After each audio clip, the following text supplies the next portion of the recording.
Dear friends, good evening, or whatever time zone you are in. We're here in London in the midst of a lockdown, therefore we have no audience today. But we're very grateful to Gresham College and to LSO St. Luke's for letting us do this at this time, because it's very important for us just to keep our positive emotions going by working and doing what we love. So thank you very much for tuning in. We're going to talk about Rachmaninov today.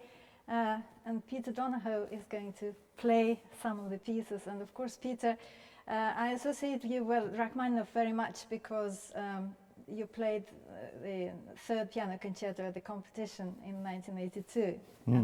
It's a long time ago now, but yes, I've played it a lot since as well. How many times did you play? I think it's nearly 200. 200. It's something like 189 or so, something like that. So And that's the third concerto, but I actually haven't done it for a couple of years. So I've been turning my attention to quite a lot of other things recently, very different repertoire. So I've tended to sort of slightly put that on the shelf for now, that concerto, because it is so difficult. And 189 times is probably enough for most people. So, but I'll come back to it eventually because it's one of the greatest works for piano and orchestra ever written. So I actually miss it. So, in two minds, you know. So, well, today we're going to focus on Rachmaninov, and when you speak about Rachmaninov, it's usually, we feel that we have to defend him.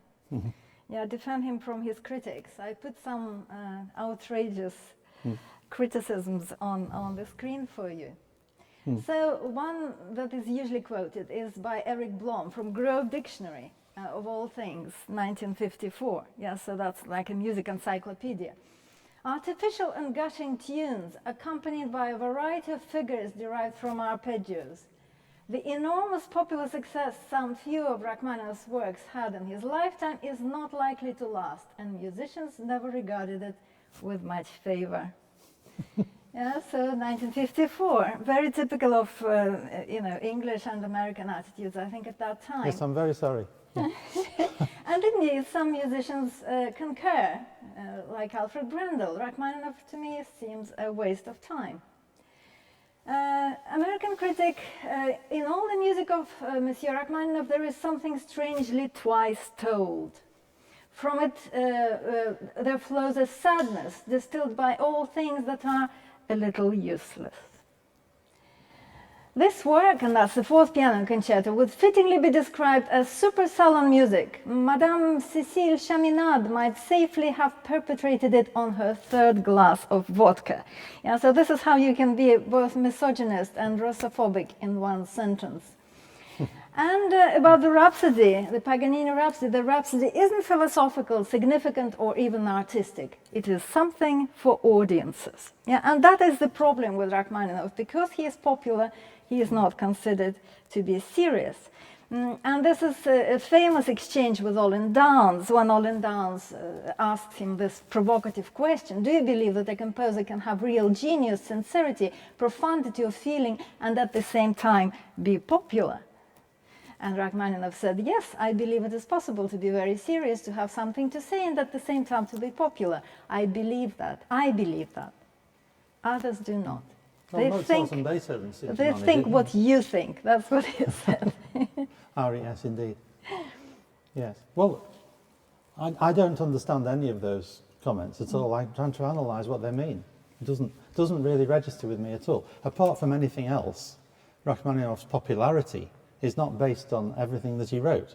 And he wrote, in fact, it's not really based on very many pieces at all. And he wrote a lot of music, and very different in mood and style, and for different mediums, and all kinds of diverse sort of attitudes to music, and just the most deeply felt music that there is. And actually, possibly, it's true that the piano concertos, which are, particularly number 2, the most popular works he wrote, perhaps they are less so than his much less frequently played works.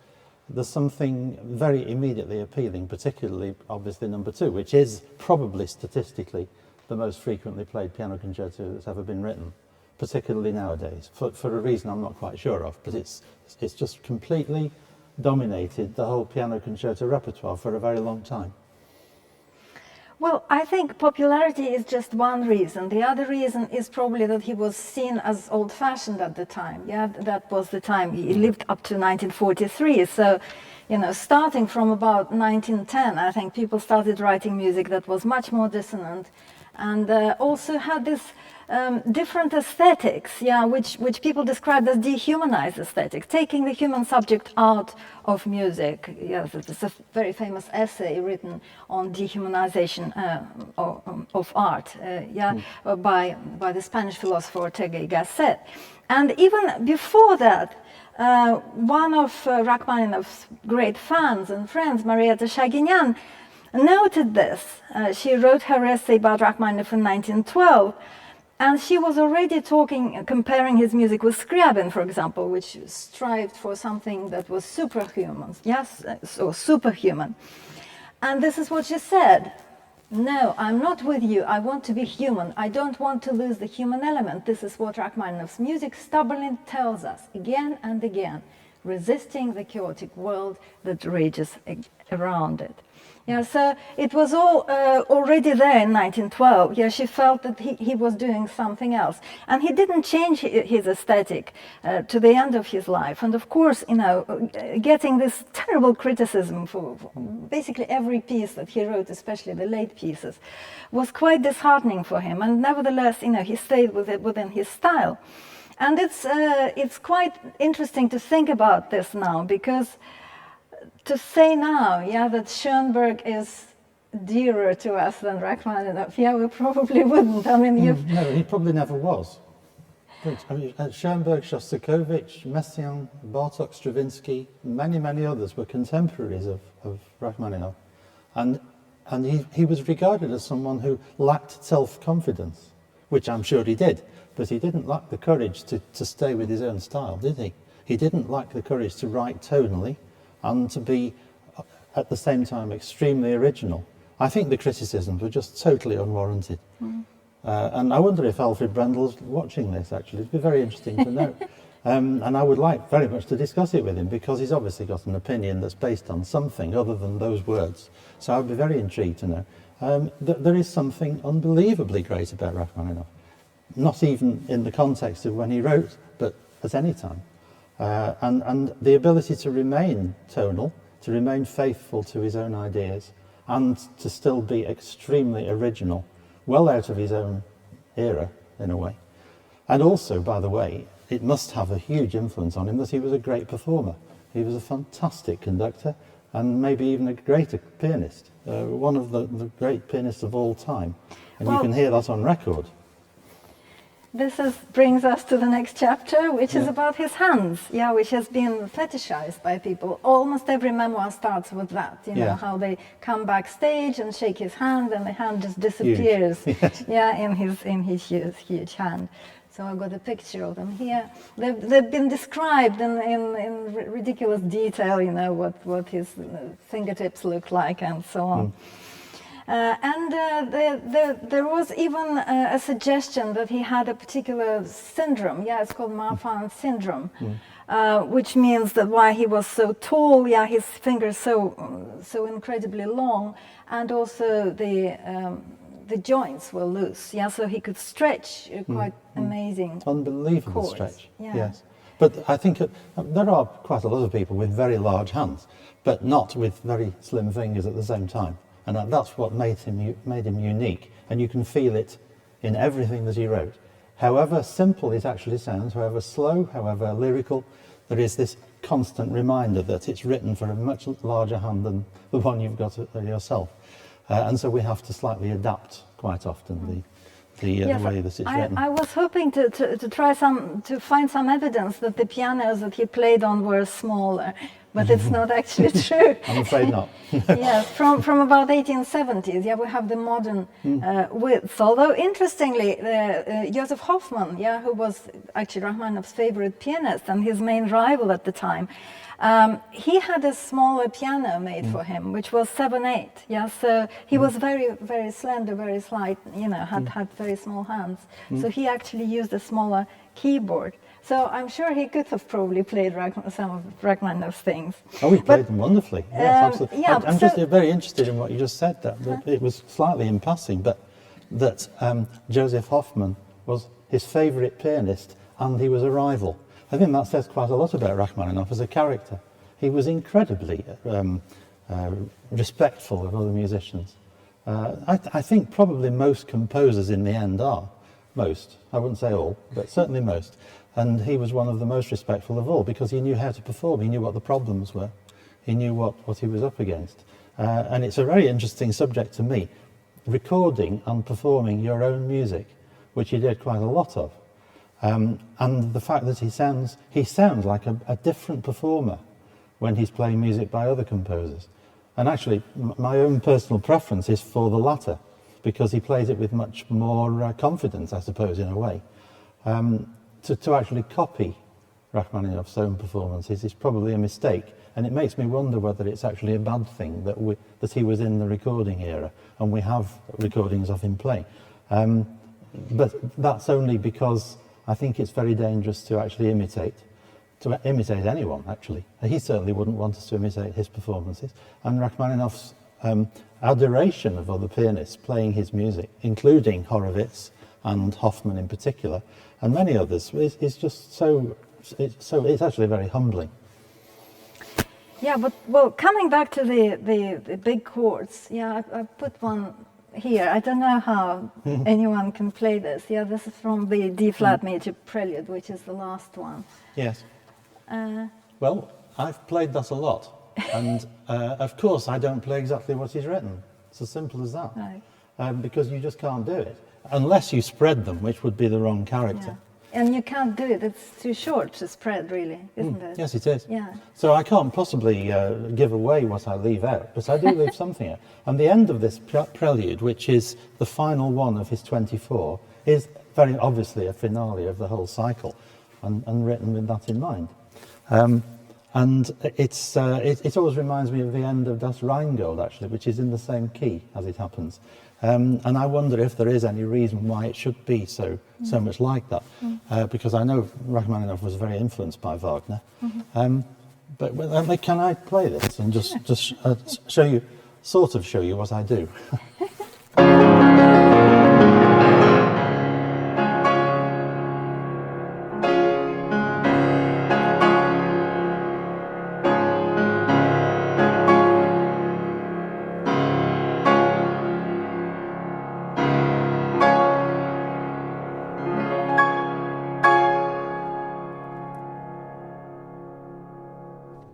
Enough notes there to be going along. Well, we don't actually have to do that. It sounds the same, you know. So, in fact, by the way, I've just been listening to a performance of a wonderful pianist, whom I won't name, of some Schubert, and Schubert writes sometimes rather unpianistic moments where you need a big hand to stretch it. Then it's quite obvious that Schubert didn't really realise that it was so difficult, partly because the piano keyboard was smaller at that time anyway.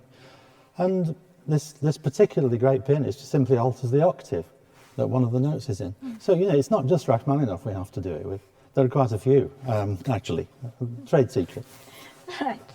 Well, Rachmaninoff actually claimed that he writes indigenous music for the piano. That is, music which the Germans would describe as klaviermäßig. Yeah, there's no good English word, I guess, he could find. Pianistic, yeah, so specifically pianistic. And he names various people. He says that Brahms is a non-pianistic composer, and Rimsky-Korsakov's concerto nobody will play because it's not pianistic. And he says that even his own second piano concerto is not as pianistic as the third. Would you agree with that? Yeah? Yes, I would. Yes, the third has a continuous sense of difficulty from beginning to end, but the second has some, generally not so difficult, but it has some extraordinarily awkward moments that don't even sound difficult. And it really is a product of someone who didn't find it difficult himself, I think. It's like he didn't realise it was tricky. Because the most important aspect of Rachmaninoff's music is the soul, is the wonderful, emotional, sometimes very conflicting emotions, and the slightly depressive character of the composer and of the country that he comes from. I'm sorry about that. But it's such Russian music, much more than Tchaikovsky. although Tchaikovsky was very obviously very in love with his own country, but he was also determined to be a European, whereas Rachmaninoff remained Russian, very much so. Well, we're just going to discuss this I'm now. sorry to keep preempting. Yes, my next chapter is called The Bells, and we're going to talk about not just the bells, but generally the Russianness of Rachmaninoff's music, which I think mainly comes from three things. They're all connected with the Russian Orthodox Church. Yeah, and one is this kind of chant-like melodies. Some of them, I mean, it goes so deep, I think, into his veins that he doesn't notice when he sort of imitates chant, because he says he wasn't aware of it when he wrote the third piano concerto, that it was actually so close.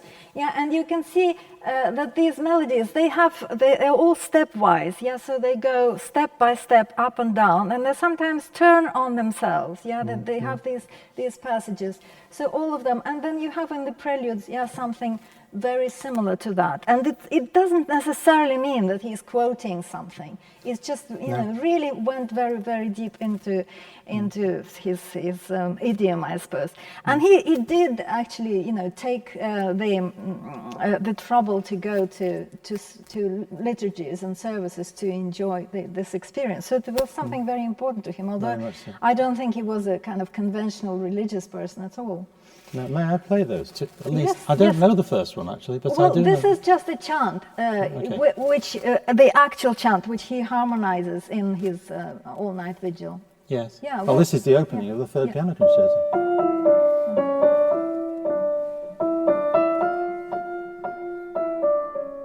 Having just said it's one of the most difficult pieces ever written, this, of course, is notoriously as simple sounding as possible, although it's not as simple as it actually sounds. But yes, long after it became immensely popular, somebody told Rachmaninoff that it was related to this chant. I think he was on a train at the time or something, and he didn't realise. He was quite surprised.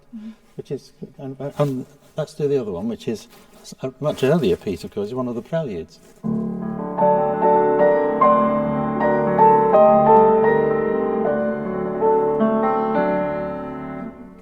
Beautiful melodic lines that no other composer, as far as I'm aware, really sounds like at all. You can immediately detect Rachmaninoff. That is the sign of a great composer. Yeah, so what I was trying to say is that it doesn't have to be like a churchy piece, or a piece with religious sentiment. It's just really almost every melody is somehow connected to that principle.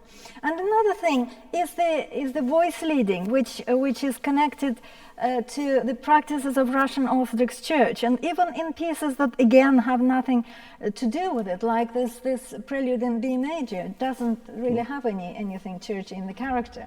No. But I really hear this principle of the top voice moving by step, but the bass moving by a large interval, you know, just sort of from a triad to a triad, like it would have it in the church choir. And I'm sort of giving here an example of a very standard, ordinary harmonization of a chant.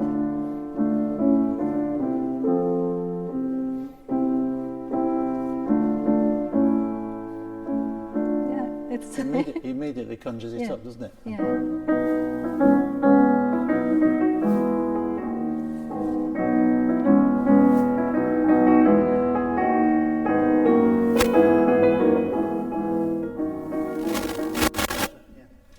Yeah, it's... And the way it revolves around the same area of notes as well.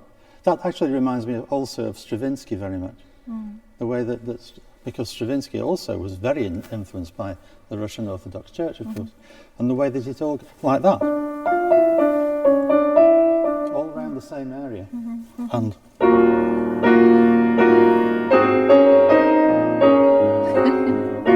which is The Rite of Spring by Stravinsky. There is a very definite link.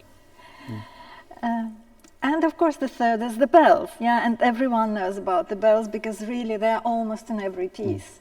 And I chosen this little thing that you play with Martin Roscoe here to show the piece that Rachmaninoff himself identified as being influenced by the bells of a particular monastery. Yeah, so I think that is interesting, that we know for sure, that that's where it comes from.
added. Yeah, so like the whole texture seems to be coming from very these much so. bells. Yeah, and this is another number from the same suite. Yeah, the first two piano suite, and that actually is called Easter. So this, we know what this is about, and it's a very different type of bell ringing.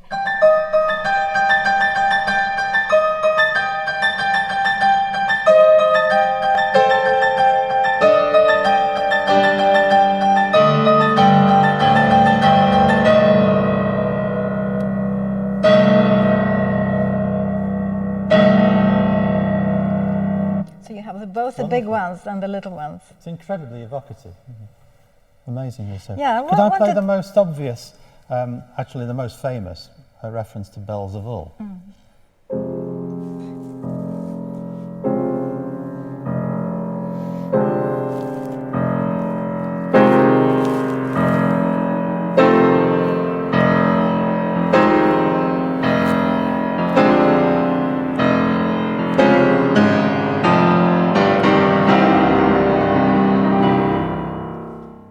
So obvious that it's bells. It's so wonderful. So the most famous opening of any concerto, virtually, isn't it? And so, again, evocative. Yeah. Extraordinarily evocative. Just wanted to actually play the Easter bell ringing, which reminds you of one of the preludes that you're going to play later, which is the B-flat major one, which I also think has this triumphant Easter bells in it. Yes.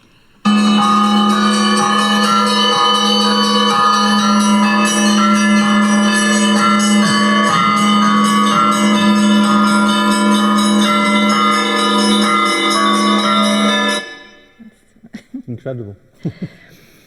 Well, of course, those bells that you played from the second piano concerto sort of come from the end of the very famous prelude, because at first there weren't 24 preludes. Yeah, there was just one prelude, which he wrote very early on as part of his Opus 3, and it became rather a sort of mixed. Yes. I mean, obviously it gave him his international success because it was actually his cousin Zloty, who was Alexander Zloty, he was a wonderful pianist, a pupil of Liszt, who presented this prelude, I think both in Britain and in America. And after that, everyone just couldn't get enough of it, and he had to play it in almost every concert. Yeah, so he had to do it as an encore after every concerto, every recital, everything, and got fed up with it, of course. Yeah, it's a bit like Ravel's Bolero. I'm sure that Ravel did not want to be known for just that piece, and it's the same kind of. It's like it followed him around on his shoulder, isn't it? Yes, but it is an amazing piece. I like this phrase that he says, you know, I feel like a little girl who is just learning to play and knows only one piece. Yes, indeed. The history of that set of preludes, which for me is his greatest piano music, 24 preludes. The first one written as a student, I think, as part of a suite of other pieces, and then extended that in Opus 23 at a time when he was recovering from his depression, famously using the services of a hypnotherapist. The most glorious outpouring of melodious music. So then there were 11 altogether, and it was at that point I think he decided he would one day complete the 24 keys. And so he wrote Opus 32, the 13 preludes Opus 32, to complete it all. And somehow it makes the most fantastic feeling of a very long single statement, even though he wrote it in such a sporadic way. And I've played it in recital like that several times. The only thing is it takes the whole recital up. There is no room for anything else, because they're long pieces, or most of them are. And it's very interesting. Do you mind me speaking for so long? I'm sorry if I'm taking all your time. But the 24th, i.e. number 13 of the Opus 32 set, is in D-flat major, which is the relative major, of course, of the famous C-sharp minor, and it brings back those famous three notes. Only in the major key, and it's the most fantastic feeling of triumph, which is not totally familiar from Rachmaninoff's music. There is very rarely a feeling of total triumph, but there absolutely is in that last prelude, which we haven't got time to hear because it's a long piece. But it's the most fabulous peroration of something that he wrote many decades before. Yeah, well, somebody actually made this, put this thesis forward that the whole, all 24 preludes are actually variations on the C-sharp minor prelude, because they all have that motif that you played, and also the motif, the chromatic motif from the middle section. But I think, musicologists will tell you all these things, but I think that's going too far, because it's actually such it sums basic, up his style, actually. Yeah, they're such basic things. You really can find them in every single one of them. But coming back to the prelude, once again, I just wanted to show you how it's laid out, that bell passage at the very end. Yeah, that's Why for one is it piano. laid out on two staves? Or like as if there are two people that need to play it. Yes, why is this?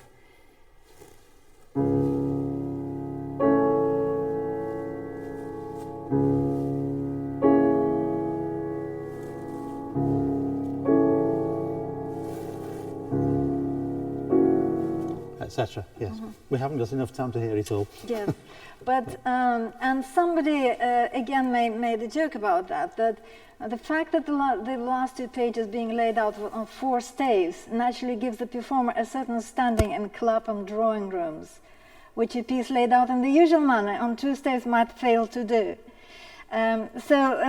Basically saying that this piece is not that difficult, if you compare it with others. And so a lot of amateurs were able to play it, and it gave them sort of this feeling of grandeur. But it's again, taking a shot at Rachmaninov. Yes, I don't understand it. It's so boring of these people to be like that. Yeah. Well, it's so easy to do, isn't it? I wanted to hear Rachmaninov play a little bit of it. Yeah. So this is a very famous technology that was invented at that time, Ampico piano rolls, and he actually thought it was good. So just a little bit.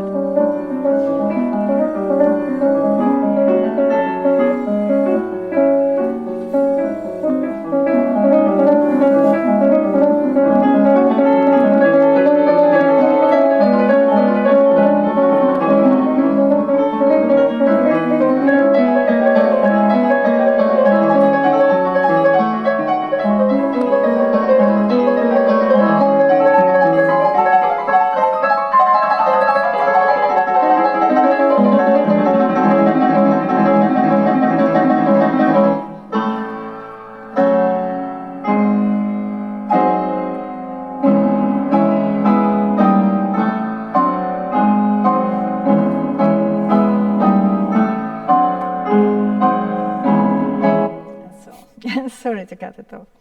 So the amazing popularity of this piece led to all kinds of spin-offs, so to speak. One of the most amazing things that happened was a film made about the prelude, which connected it to Edgar Allan Poe's story of the being buried alive. And I think you mentioned this to me, that you've heard of this, and lots of people told me that, like my music teacher told me that's what it is about. It was my grandfather who told me when I was about 5, I think, that there's this famous piece that sounds like someone being buried alive. It's kind of frightening when you're 5, but I could see what he meant when I heard the piece. So this is a silent film from 1927, but the prelude was supposed to people played during it. So this is how it starts. It's actually a film based on the prelude. And it says that it's already an accepted theory. I haven't found any confirmation that it was connected to Rachmaninov in any way. But anyway, you can see just a few.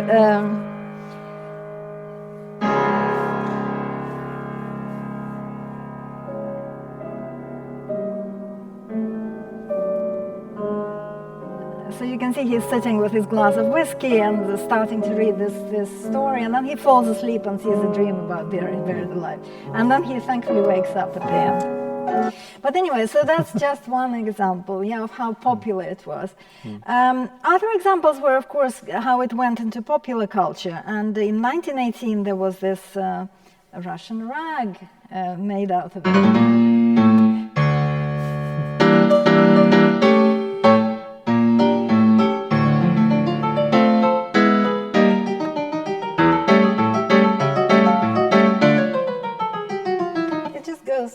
It's well, yeah, it suits it well. And there was another arrangement. This is by Francis Chappie Willett, yeah, for jazz orchestra, which uses the middle section material as well.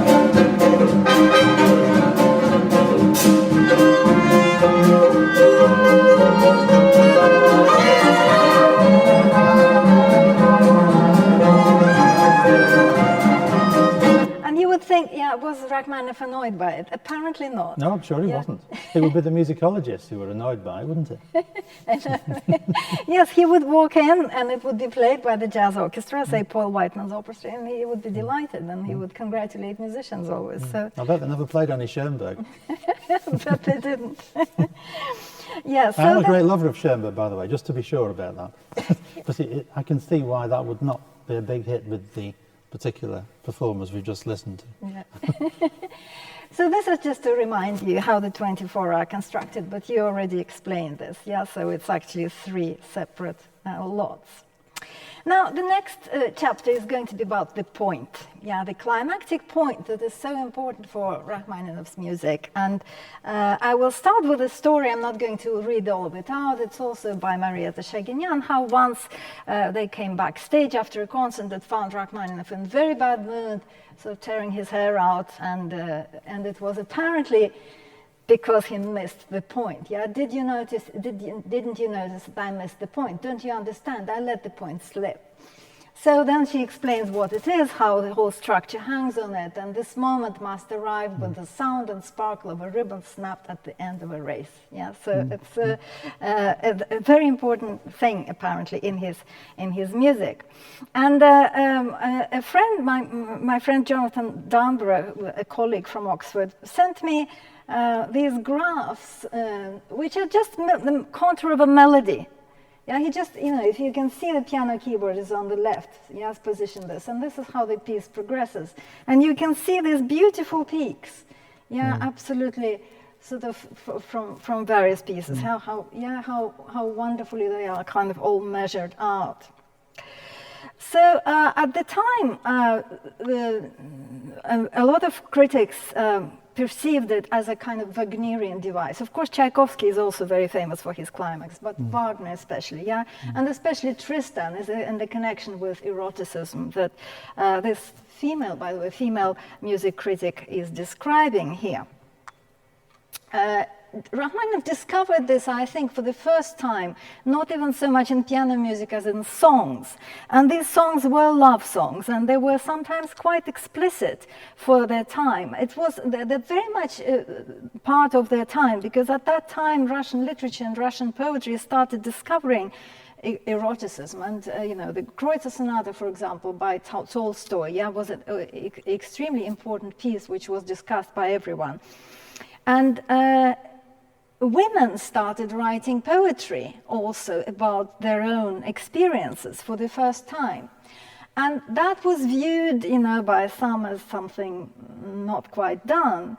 And what does Rachmaninoff do? He sets these words to music. Yeah, so that's another way for people to disparage him. Oh, he has no taste in poetry, because he sets to music, these terrible verses by various women. But I wanted to. This is actually not a song by a poem by a woman. I wanted to show you how he does it in the first song, where he really does this profile with a huge peak. And for a singer, it's impossible to miss it. You cannot actually slip, yeah, because you have a big note, so you have to do it.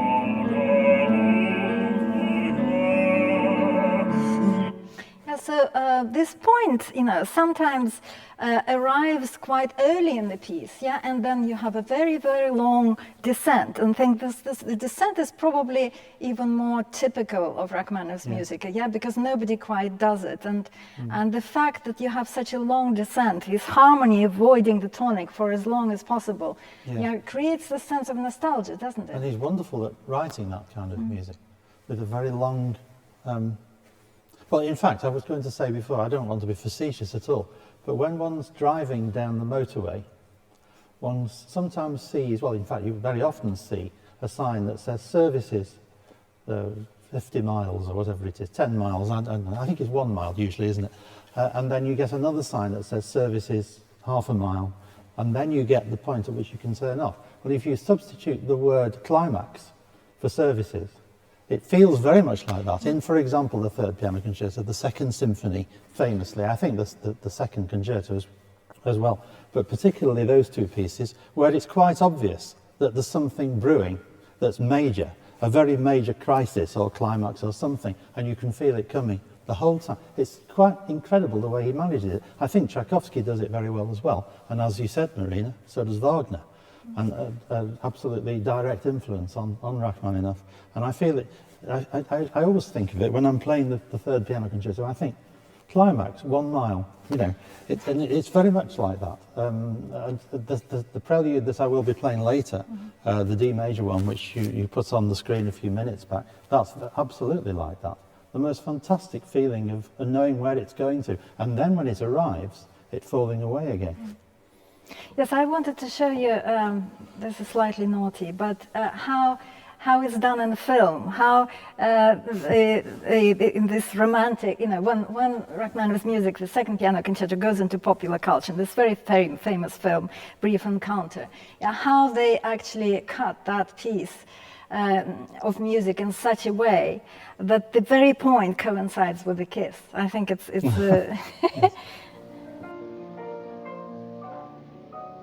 I want to ask you something, just to reassure myself. What is it? It is true for you, isn't it? This overwhelming feeling we have for each other. It's as true for you as it is for me, isn't it? Yes, it's true.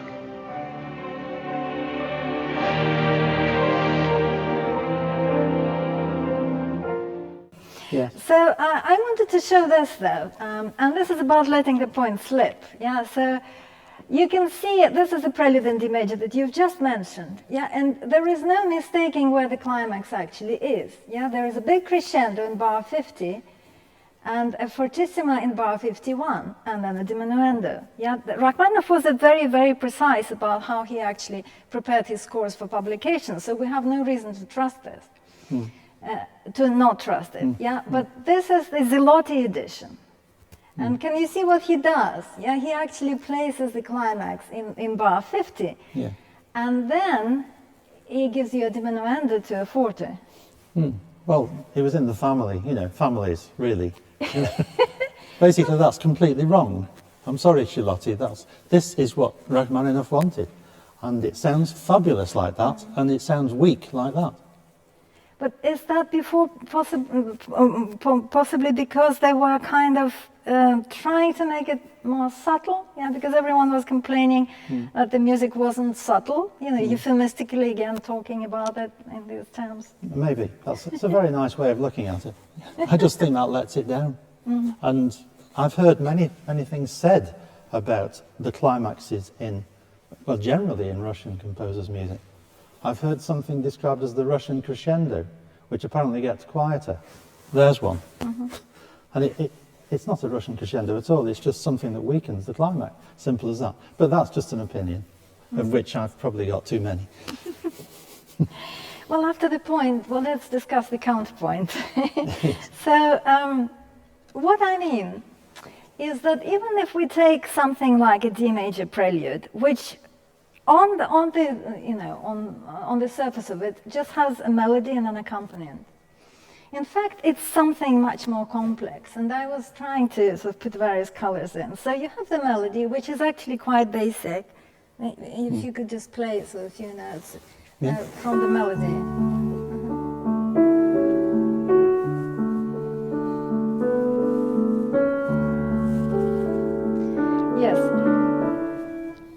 have the bass, yeah, which is in green Which here, shows the size of his hand again. You have the bass, and you have this cloud, yeah, of figuration, which is mostly chords. But then, even within this figuration, you have little bits of melody that are trying to sort of create some counterpoint with the melody. And then when it comes back, the melody here, and you can see how much more complex it becomes. Yeah, so first of all, the melody is now much thicker. It's laid out in chords. You still have the bass, you still have that cloud, but now there is much more melodic activity in that figuration. So that's already the fourth thing going on. And then you have the echo of the melody up very high, yeah, which is a kind of canon. And finally, there are these little notes which echo that top melody. And they do not coincide, yeah, they're not sounded at the same time, yeah, because you have duplets up there, yeah, and triplets here. So basically, you are playing 6 things at the time, yeah, you have to hold it on in your head. Yes, you have to try to, yeah. And use your 2 hands. It reminds me sometimes, of painting something like that Rachmaninov's favorite painter, Levitan, created, where there is something very simple, just birch trees, but the complexity of it is extraordinary. Yeah. And one sort of silly thing that I wanted to remind you of, that there was this study at the beginning of this year, which said that Rachmaninoff is the most innovative composer in 200 years. What they did, they fed all music for 200 years into a computer.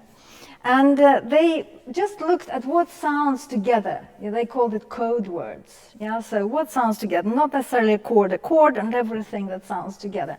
And the chord word transition is the transition from one of these verticals to another. And as you can guess, Rachmaninoff, who can have all kinds of things accumulating in this vertical from all these layers, he got on top of this, because he turned out that these transitions, they're just huge number of them, huge variety. Yeah, so of course it's kind of a silly experiment, which doesn't really tell us very much, but it's something that it gets you somewhere to an understanding of complexity that we maybe don't notice necessarily. I would have preferred it to have said one of the most, but other than that, I can go with it. Yes, Ravel was the other one. Right. Yeah. Right. Well, very quickly, we'll talk about the gloom, because that's another thing that everyone talks about with Rachmaninoff, how he emigrated to the West, from Russia, and this nostalgia that really defines him as a character.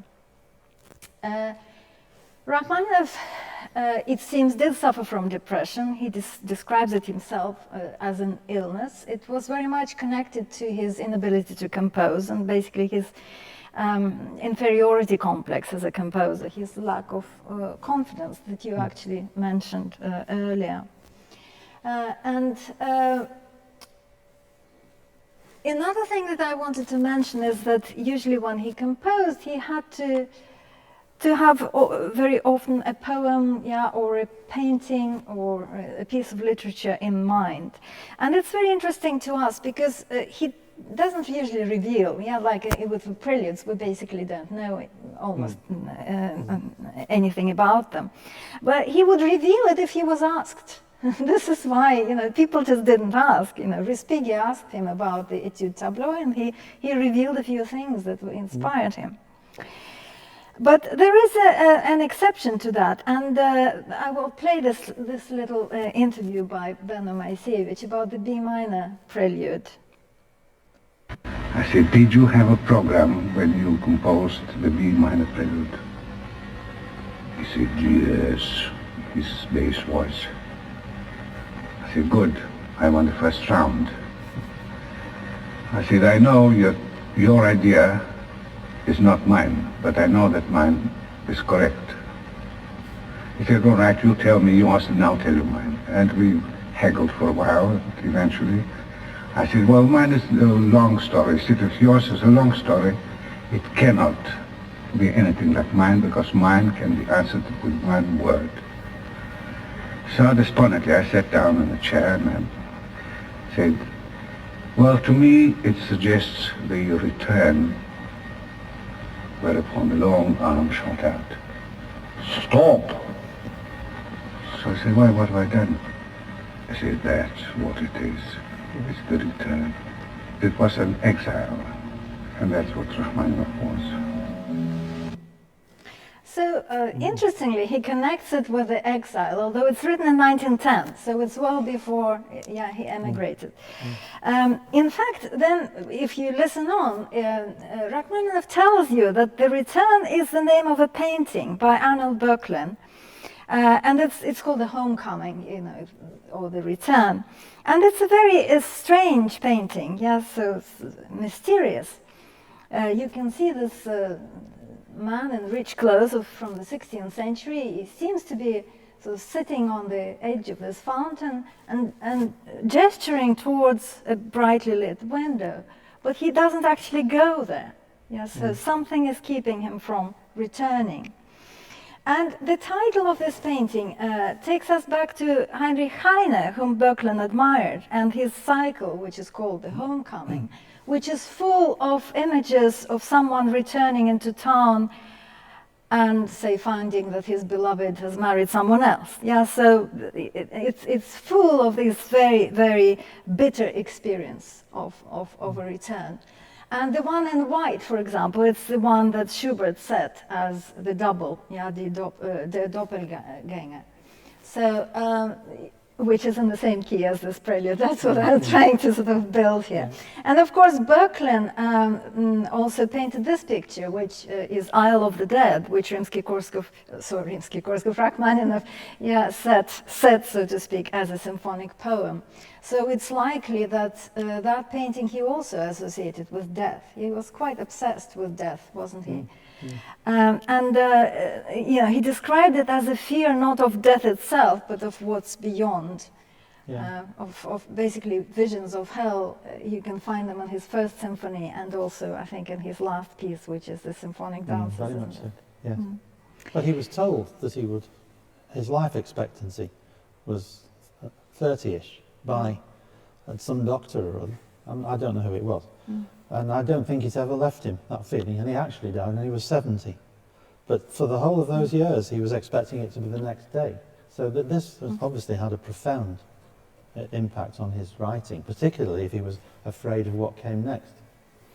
Yeah, so just a few words about this prelude, which I think is really piling up these representations of grief. Yeah, it's this very dark key and these descending chromatic passages and various odd things as well, yes, which I think might reflect the painting in an interesting way, because the painting, if you remember, has this reflection, of the figure and of the sky. And in the prelude, you have a lot of these left and right hands sort of reflecting each other, mirroring each other, sometimes even chords which are kind of almost symmetrically built. So I'll just say one more thing. I know that we are a bit out of time now, but I'll just say one more thing, that his preludes very often and larger scale pieces are very tightly constructed. Yeah, everything is kind of connected. Well, that piece that I've just shown, was very much using the interval of a second as kind of, the dominant thing, the focus of everything. And there are various other preludes like that, which would use a third, for example, or a fifth. And again, this is a rare thing for a Russian composer to do, to be quite so Germanic in it. Even the second piano concerto is incredibly tightly constructed. And you'd think that people would actually give him some credit for it. But you can see, you can see that everything is counts against him. That, actually this B minor prelude, when this little embryo insists on expansion, one is sorry both for the piece and for the composer. And at the same time, yeah, saying that everything came so easy to him because he was a performer, so he didn't actually use any intellectual effort in producing his music. Yeah, so you cannot win. Yeah, so on both sides. Perhaps he didn't use a lot of effort. Perhaps he was just so naturally brilliant. Well, I don't know. It just feels that way to looks me. to me like there is a lot of careful, work. Certainly, but yeah, he was very careful with the notation, that's for sure. Yeah. But he certainly wrote them very quickly. Yeah. So I think I should let you play. Okay. How much time do we have? Because I don't want. I Well, don't think yeah, I can. we'll do the B minor first, maybe. Okay, that's Yeah. quite a long So one. we'll do the B minor prelude, which I've just talked Yes. about, very gloomy one. Then it will be the complete opposite. Yeah, the kind of Easter bells B flat major one. Oh, yeah. Then the extra bonus one that Peter suggested is the minuet, quite a dark, sort of sinister prelude, and then the D major that we discussed in Yes. in And they are, detail. of course, a sequence within the Opus 23, Yeah. so they actually link together very well. Yeah. So this is the So- B minor, yeah?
So now the B flat major, the D minor and the D major, which make a wonderful sequence from the first book, Opus 23.